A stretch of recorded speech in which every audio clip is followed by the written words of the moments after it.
Praise God. நீங்கள் மேன்மைப்படுத்தப்படுவீர்களாக.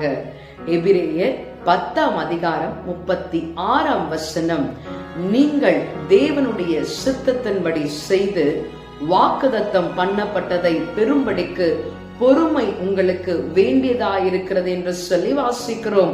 பிரியமானவர்களே, உலகத்துல அநேக இடத்துல நாம் கேள்விப்படுகிற ஒரு காரியம் பொறுமை கடலிலும் பெரியது என்று சொல்லி, இந்த நாளிலும் கூட அவசரமான உலகத்துல ஓடிக்கொண்டிருக்கிறோம், வாழ்ந்து கொண்டிருக்கிறோம். எனக்கு நேரம் இல்லை, எவ்வளவு சீக்கிரத்திலே நான் பணக்காரனாகி விடுமோ, எவ்வளவு சீக்கிரத்திலே பிள்ளையை பெற்றுக்கொள்ள முடியுமோ, அவ்வளவு சீக்கிரத்திலே நான் எல்லாவற்றையும் பெற்றுக்கொள்ள வேண்டும் என்று சொல்லி அவசரப்பட்டு ஓடிக்கொண்டே இருக்கிறோம்.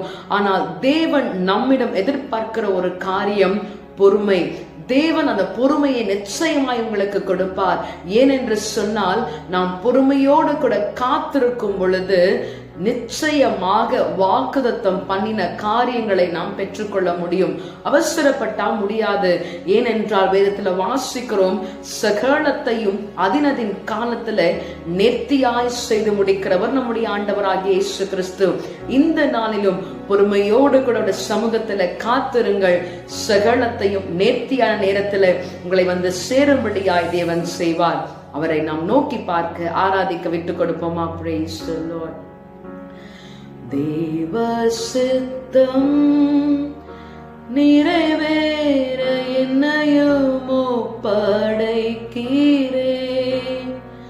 தேவ சத்தம் என்னுள்ளம் பலமாக துணிக்குதே. தேவ சித்தம் நிறைவேற என்னையும் ஒப்படைக்கிறேன். தேவ சத்தம் என்னுள்ளம் பலமாக துணிக்குதே. ஆம் ஆண்டவரே, நீ தாமே எங்களுக்கு பொறுமையை கொடுத்து வாக்குதத்தம் பண்ணினதை நாங்கள் நேர்த்தியான ஆண்டவரே சகலத்தையும் பெற்றுக்கொள்ள, நேரத்தோடு கூட பெற்றுக்கொள்ள, காத்திருந்து பெற்றுக்கொள்ள எங்களுக்கு கிருபை தாரும், ஆசீர்வதியும். இயேசுவின் நாமத்தில் ஜெபிக்கிறோம் பிதாவே, ஆமென். Jesus loves you. Have a blessed day.